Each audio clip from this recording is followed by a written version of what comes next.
Muito boa tarde. É um prazer estar reunido com este grupo, regressar à instituição que me formou. Já lá vão quase 40 anos. Não neste espaço físico, mas nesta instituição. E onde eu aprendi a gostar de História.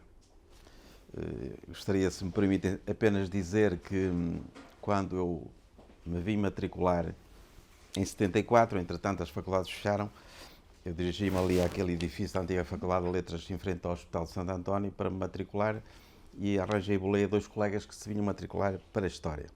Eu detestava a História nessa altura. Eu vinha matricular em Psicologia, que era um curso novo que ia abrir na faculdade. Depois deles se matricularem, tentámos saber onde é que fica Campo Alegre, como é que se vai de carro, o tempo a passar. E eu dizia assim, mas como é que eu vou chegar lá? E um deles vira-se para mim e pergunta, não te queres matricular em História? Eu dizia, pode ser.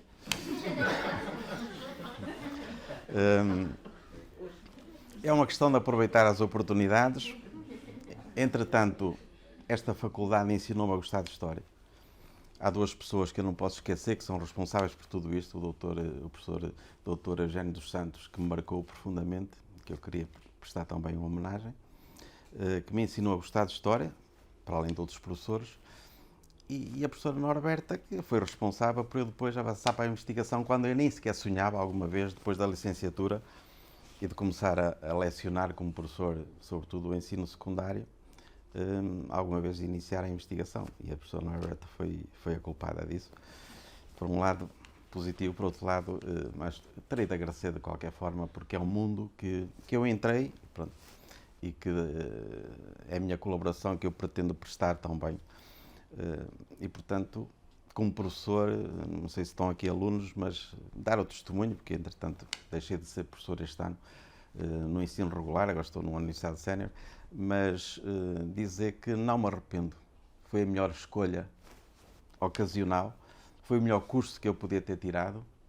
Realizei-me como pessoa, como professor, consegui ensinar História e também, pronto, fazer História também nesta componente de historiador. A doutora Norberta, que me orientou o meu mestrado, conseguiu cativar-me para a reconstrução de paróquias. Eu era um dos mais entusiastas alunos, aquele que mais promovia a metodologia.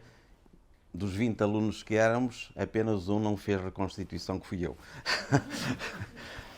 Enverdei por outra via e pronto, é esta que eu agora vou tentar apresentar aqui de uma forma muito sucinta, porque isto é de uma complexidade imensa e portanto não sei se vou conseguir, mas vou tentar e depois se tiverem dúvidas poderão naturalmente colocar. Portanto, eu comecei por estudar as crianças expostas em Ponte de Lima, foi o Conselho de Ponte de Lima por onde eu comecei.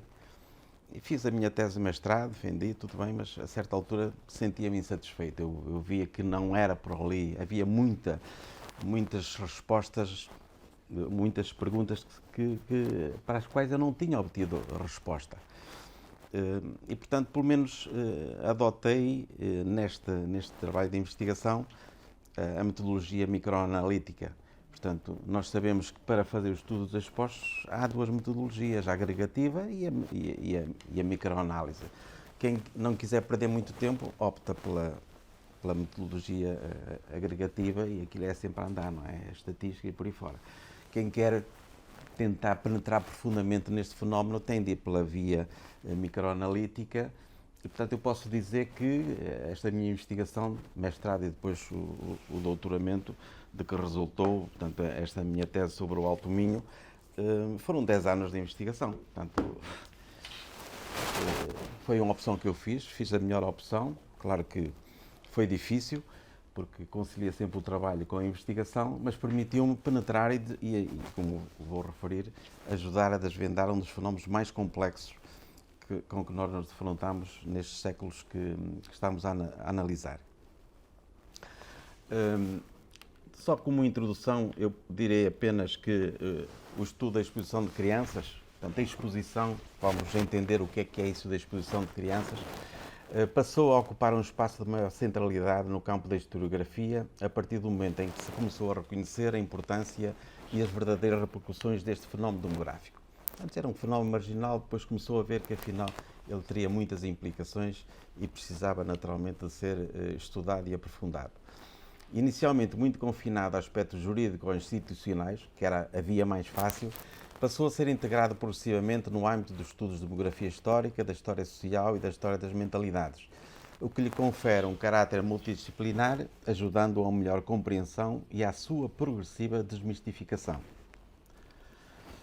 A exposição de crianças nos diversos concelhos, nomeadamente no período da sua legalização e institucionalização, representa um dos principais enigmas demográficos e sociais dos séculos que nos precederam. Desde os finais do século XVIII até meados do século XIX, milhares de crianças, e era isso que me questionava, milhares de crianças abandonadas, como se dizia, enjeitadas, como se dizia, foram expostas nas casas da roda do nosso país, onde umas sob a gestão e administração municipal, é o caso das câmaras do Alto Minho, toda a administração dos expostos era municipal, outras, sobretudo nas grandes cidades, sob a tutela das misericórdias, como acontecia aqui também no Porto. Aproveitando uma ampla oferta institucional, que eram as casas da roda, sustentada num quadro legislativo e regulamentar muito vulnerável, a existência do mecanismo da roda, um mecanismo eu vou apresentar um exemplo que alguns já ouviram naturalmente falar, assegurava o caráter sigiloso às exposições. Mas ao assegurar o caráter sigiloso, naturalmente que ocultava um conjunto de estratégias, sejam elas familiares e coletivas. Teríamos de penetrar nesse conjunto de estratégias que estariam subjacentes a este ato de exposição. Claro que nós usamos todo o tipo de informação, nomeadamente as mensagens que acompanhavam as crianças, que nos permitem, nestes bilhetes, encontrar informações, pedidos, desejos, promessas, eventualmente se a criança estava ou não estava batizada, reveladoras de uma grande diversidade de sentimentos e de estratégias familiares, cujas representações poderão configurar contornos e cenários que confirmam ou desmentem um efetivo abandono de crianças. Portanto, quando se fala milhares de crianças foram abandonadas, como é que eu procurei responder a uma questão? Exposto é sinónimo de enjeitado? Muitos investigadores dizem que sim, e eu digo que não. Porquê é que não é sinónimo? Porque há muitas crianças que foram expostas, mas não foram enjeitadas. Parece uma contradição. O facto de uma criança passar pela roda não significa que esteja a ser enjeitada. Porque eu depois venho a descobrir que milhares de crianças regressam ao seio familiar.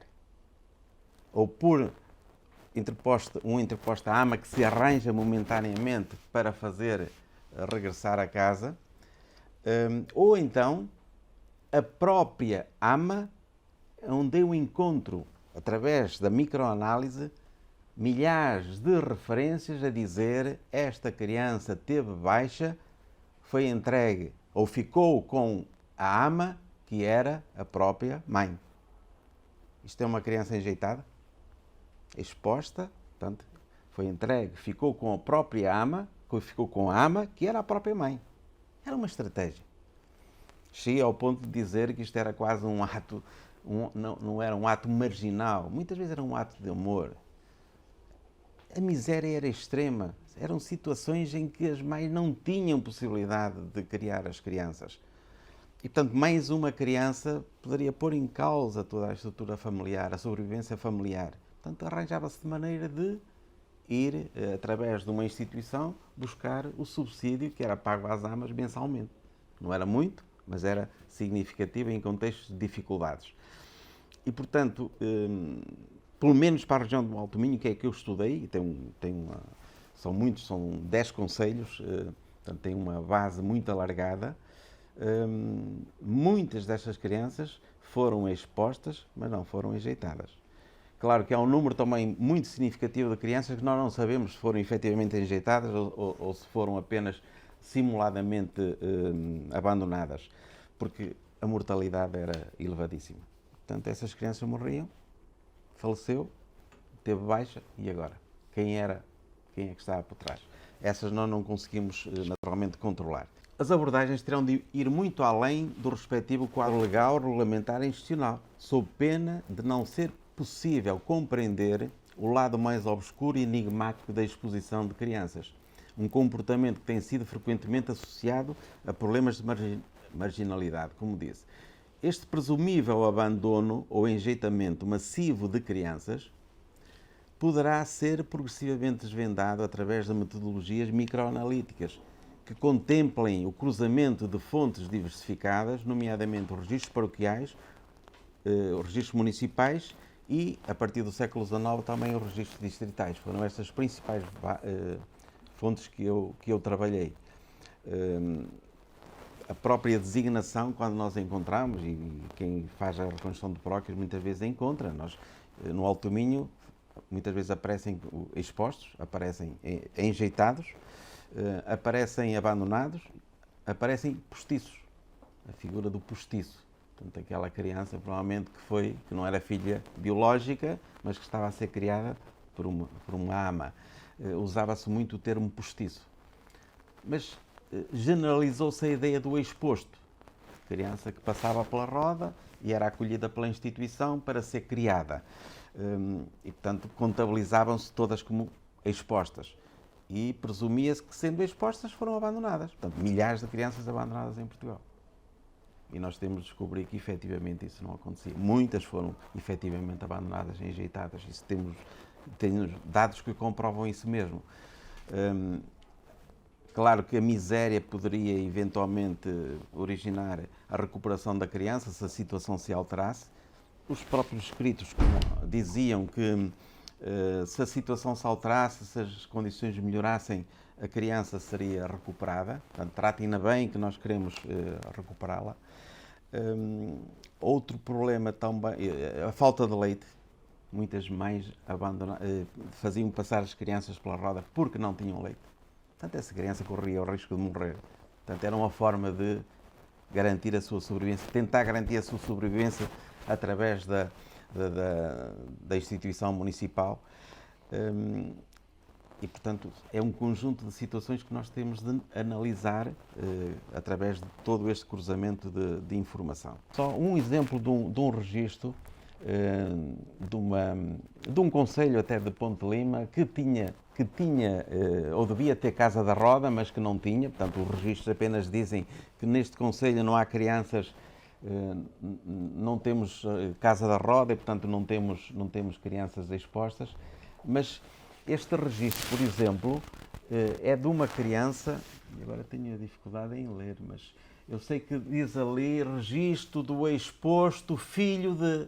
Vejam só, registro do exposto filho de... Portanto, se eu chegar aqui a mais um exposto, vou contar. Portanto, esta criança não é exposta, esta criança é desvalida.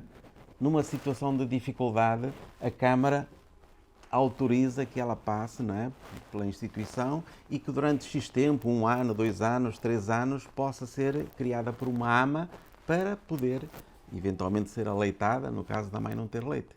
No entanto, aparece lá, registro do exposto, fulano tal, filho de... Portanto, é isso que nós temos de analisar, isto é que é microanálise, não é contar. É apenas um exemplo, porque são imensos estes casos.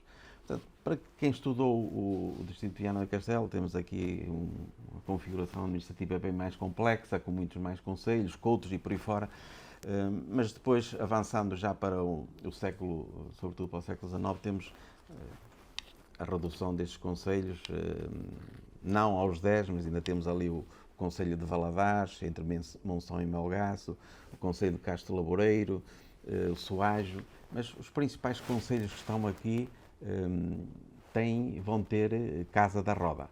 Portanto, a partir de 1783, uma ordem circular do intendente Pinamanique vai criar casas de rodas em todas as vilas e cidades do reino. E, portanto, também em Viana do Castelo, portanto, nos vários concelhos de Viana do Castelo, foi criada a Casa da Roda. Aqui está a reprodução daquela que foi a Casa da Roda de Ponte de Lima, esta criada de raiz em 1853, exatamente. Aqui é a casa, a instituição, depois vamos ver algures, não sei se este do outro lado, talvez, estaria o local da roda, portanto, o tal mecanismo que acolhe as crianças. Esta casa, como roda, funcionou poucos anos, porque ela começou em 1853 e em 1866, e Viana foi pioneira nessa abolição, antecipando-se à própria legislação nacional. Portanto, em 1866 as rodas foram abolidas e foram substituídas pelos hospícios. Aqui passou a funcionar o hospício de Ponte de Lima. A diferença é que o hospício passou a ser hospício de admissão condicionada. Portanto, enquanto aqui nas casas da roda as crianças entravam, não é? Quem é que colocava lá, alguém recebia a criança sem saber quem a estava a expor. No hospício já era necessário, havia um conjunto de condições para ser aceita a criança, mas a prática manteve-se, até porque muitas pessoas continuavam a chamar-lhe Casa da Roda. Claro que não havia roda, o que é que muitas vezes as crianças que eram efetivamente enjeitadas, o que é que acontecia com elas? As pessoas chegavam lá e deixavam à porta e iam-se embora. Portanto, automaticamente não entravam na roda, mas ficavam lá e depois ela seria acolhida. De qualquer maneira, admissão condicionada, porque um exemplo de Vila Nova de Cerveira, em que a comissão que analisava os casos para admissão no tal hospício dizia: nós temos de admitir rapidamente esta criança porque o pai da criança, ausente há 3 anos, não sei, há alguns anos no Brasil, estava a regressar a Portugal. E a mãe tinha um bebê, a mulher tinha um bebê. Portanto, teria de explicar como é que isso aconteceu, não é? Portanto, é preciso que ela entre, não é? Para ocultar, porque isso era um escândalo, por acaso acabou tudo muito bem, porque depois ele deve ter sabido da situação e acabaram por ir buscar a criança e aceitou, mas podia ter corrido mal e, portanto, era para essas situações. A ilegitimidade era um valor fundamental que era preciso preservar. E, portanto, quando uma mulher solteira de uma família honrada engravidava, já sabemos, ela tinha-se de ocultar, tinha-se de ocultar completamente a situação de gravidez, para que depois, na altura do parto, alguém a levasse à Casa da Roda para ocultar. Não é? Agora, não quer dizer que a mãe quisesse abandonar. Ninguém gosta de abandonar, ninguém quer abandonar os filhos, mas sentiam-se forçados a isso. Um exemplo de uma família nobre de Ponte de Lima, solteira, não é? E tiveram 2 filhos ilegítimos enquanto solteiros, fizeram-nos passar pela roda, arranjaram uma ama que os foi buscar, foi criada com todo o carinho, naturalmente, provavelmente com os pais por perto, com toda a assistência. Entretanto, eles casam e, sem problema nenhum, vão buscar ou vão legitimar estes 2 filhos expostos, enjeitados. E, portanto, o registro paroquial diz lá claramente que cá está o cruzamento de informação. Foram legitimados por subsequente casamento. Passou-se de um estatuto de exposto para filhos legítimos. Portanto, é isso que nós temos de penetrar. Não é dizer, olha, foram abandonados, e o que é que está por trás disto? Claro que isso leva muitos, muitos anos, preciso muita paciência. Alguém me ensinou a tê-la, mas hoje já tenho cada vez menos. Mas pronto. É aqui que se ocultam, não é a Roda de Ponte de Lima, que infelizmente desapareceu. Esta, por acaso, é de Almeida. A reconstituição da Casa da Roda ainda pode ser observada. Eu estive lá há alguns anos atrás e, portanto, era possível ver ainda o museu onde é a Casa da Roda.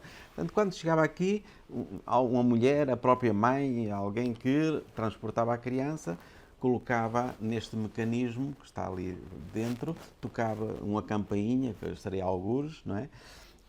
Alguém do lado dentro, que seria a rodeira, depois a hospitaleira não, porque não havia roda, mas a rodeira fazia girar o mecanismo, recebia a criança do lado dentro sem saber quem é que estava do lado de fora. E, portanto, ocultar o abandono legal. Não quer dizer que era tudo permitido, porque depois havia procurar identificar, a posteriori, quem é que poderia estar. não eram os filhos ilegítimos de famílias honradas, que isso era preciso, naturalmente aceitava-se. A extrema miséria também se aceitava. O problema era das mulheres não recatadas, portanto, para evitar os abusos, eles procuravam saber quem é que estava por trás. E, sobretudo, filhos legítimos de pais que tinham condições de os criar e que se aproveitavam. A corrupção também aqui existia. Eu encontrei alguns casos em que se tentavam comprar. Ai, prometeu-me não sei quanto e depois não me deu, e depois denunciavam-se as situações. Portanto, por trás desta roda ocultam-se imensas estratégias que é preciso procurar identificar, e eu identifiquei muitas dessas estratégias, que muitas vezes são individuais, outras vezes são familiares, outras vezes são coletivas. Porque isto é transferir o encargo, o ónus da criação para o conselho vizinho. Isto é uma coisa absolutamente incrível, como procurei um exemplo apenas do que poderia acontecer. Só para vermos a evolução estatística dos expostos, não enjeitados, mas expostos, crianças que efetivamente passaram pela roda. Algumas até poderiam ser desvalidas, portanto não serem, mas pronto, eram designadas como expostas. A evolução aqui é facilmente visível, portanto, a partir do momento em que aumenta o número de exposições, é também uma consequência do aumento da oferta. Portanto, a oferta fomenta a procura. Há mais rodas, automaticamente aumenta o número de crianças expostas nestas instituições. Quando é que se dá a quebra acentuada, a quebra abrupta do número de exposições? É exatamente a partir de 1866-67. Não logo em 66, porque as crianças já iam nascer e tanto. Mas a partir do momento em que a Casa da Roda deixa de existir, com o tal abandono legal e sigiloso proporcionado pela Roda, vejam que o número de exposições dá aqui uma resistência inicial, mas depois o número cai abruptamente, o que mostra que a oferta, ou a qualidade da oferta, também condiciona a procura.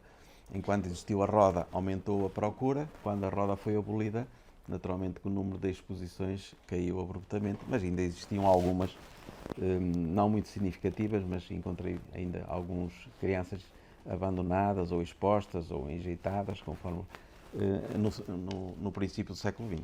Como hoje, infelizmente, ainda sabem que pontualmente ainda existem. Depois, quando se fala, por exemplo, quem faz a reconstrução de paróquias e analisa, não sei se isto é um caso paradigmático ou excepcional, mas de certeza que isto acontece em muitas paróquias. Se eu disser assim, em Ponte de Lima, em 1846 foram batizadas 101 crianças, mas dessas 101 crianças, 56 eram expostas. Se formos para 1855, em 125 batismos, 88 eram expostas. Em 63, em 159, 115 eram crianças expostas. E a gente pega naqueles registros. Eu, por acaso, até os assinalei a vermelho, que é para depois distinguir quais são legítimos, ilegítimos, expostos. Aquilo é quase tudo. Há folhas, todas. Exposto. Agora, depois vamos ver se eram efetivamente expostos ou se eram efetivamente enjeitados, e muitos efetivamente não eram. Eu depois vou ao registro municipal e vejo lá, foi entregue à ama, ou ficou com a ama, que era a própria mãe. Não é? Portanto, vejam, depois, a questão também do cruzamento da informação, a questão do sobre-registro e do sub-registro, porque algumas destas crianças vão receber duplo batismo. É a situação excepcional, que é, se não se sabe se era exposta, será que já veio batizada? O bilhete diz que já vem batizada, não serve. Em caso de dúvida, tem de se assegurar o batismo. Portanto, essas crianças voltavam a ser batizadas. O que pode acontecer é elas terem um registro numa determinada freguesia e voltarem a ter o registro em Ponte de Lima. Não é? Sob o registro, alguém que não fosse batizada seria muito difícil naquele contexto. Mas agora, efetivamente, agora, ninguém vai dizer que estas crianças expostas eram todas de Ponte de Lima Concelho ou de Vila, nem do Concelho, por causa do que vai efetivamente acontecer. A expulsão de crianças pressupunha a transferência das famílias biológicas para as famílias de acolhimento, representadas pelas amas, originando a sua mobilidade em espaços rurais e urbanos, numa dimensão espacial interna, dentro ou entre diferentes espaços administrativos nacionais e, em alguns casos, assumindo mesmo uma dimensão internacional, sobretudo em regiões de fronteira. E, portanto, esta mobilidade foi outro aspecto que eu tive de aprofundar e que me levou imenso tempo a descortinar. Em 1862, o Presidente da Câmara de Ponta Barca informou o Governador Civil de Viana da incapacidade do seu município em fazer diminuir as exposições, argumentando com o facto da maioria dos expostos ser proveniente de concelhos confinantes, nomeadamente dos Arcos, Ponte de Lima, Vila Verde e Terras de Bouro, entre estes dois últimos do distrito de Braga. Portanto, o que é que estava a acontecer? As crianças, quando efetivamente uma criança era abandonada ou aparecia num determinado concelho, quem era responsável pela sua criação e pelas despesas era esse concelho. A maior parte das despesas das câmaras municipais era com os expostos. Era uma coisa absolutamente incrível, não havia dinheiro para mais nada. Então qual era a estratégia coletiva? Se colocar no concelho ao lado, transfere-se para eles o ónus da criação. Só que eles depois faziam o mesmo. Portanto, foi uma coisa absolutamente incrível. As crianças é que pagavam no meio de tudo isto muitas vezes, não é? Segundo ele, é doloroso que esta Câmara tenha a seu cargo a criação dos enjeitados de concelhos estranhos e que muitas mães que concorrem para o sustento destes estejam criando os seus filhos no meio da penúria e da miséria. Portanto, isto era uma queixa ao Governador Civil. Ao procurar dar cumprimento àquilo que estava determinado no Regulamento Distrital, o Presidente da Câmara de Ponte de Lima, por ofício e tal, apresentou ao Governador Civil de Braga um veemente protesto contra as continuadas exposições de crianças provindas daquelas freguesias, portanto, referendo-se às freguesias do Concelho de Vila Verde. Um outro ofício, de igual teor, foi enviado ao Administrador do Concelho de Vila Verde, manifestando a sua repulsa pelo facto das autoridades locais deixarem expor as crianças oriundas deste Concelho, quando esta Câmara procura evitar que os deste Concelho sejam levados a este. Portanto, troca de acusações. Estou quase a acabar. Também está entretanto, isto vai acontecer também em relação a Braga, queixas, e efetivamente encontrei crianças que eram de Ponte de Lima, foram expostas em Vila Verde, ou em Braga, ou em Barcelos, pelo estudo que vem de seguida. E depois, inclusive, também na Galiza. Entretanto, mesmo na Galiza, eles dizem não há problema que venham crianças portuguesas. No âmbito de uma mentalidade populacionista, eles até diziam que era bom que viessem crianças, que entrassem crianças portuguesas na Galiza. Não teriam muita sorte por aquilo que lhes acontecia. Eu, quando defendi na minha tese de doutoramento que no distrito de Viana 65% das crianças expostas, 650 por mil, morriam, o Pérez Garcia contestou e disse assim, não acredito que seja possível um número tão baixo. 650 por mil é um número tão baixo. Porque em Santiago de Compostela eram cerca de 900 e tal por mil. Portanto, em 1000 que entravam, 900 morriam. A resposta é muito fácil, a explicação. Muitas dessas crianças no Alto Minho foram criadas pelas próprias mães, com todo o carinho, com todo o cuidado. Na Galiza eram entregues compulsivamente a mulheres que tinham filhos a aleitar. Portanto, faz favor, toma conta desta criança. Portanto, imaginem como era feita a gestão. Portanto, estavam condenados a morrer e daí que não teriam grandes proveitos com o aumento desta população. Aqui seria onde funcionou a roda, portanto, no Hospital dos Reis Católicos, que conhecem, hoje um edifício, um hotel bem bonito, mas por trás funcionaria a Roda de Santiago de Compostela, onde centralizava toda a exposição da Galiza. Depois criaram-se outras rodas, nomeadamente em Tui. Só para terminar, eu descobri a origem de crianças de outros concelhos que eram expostos, portanto vejam a estratégia, eu exponho ali, tu expões acolá, uns para tentar ocultar mais a situação, outros por... Portanto, era uma estratégia e no fundo as crianças acabavam por pagar esta situação. Origem galega de algumas crianças expostas no Alto Minho.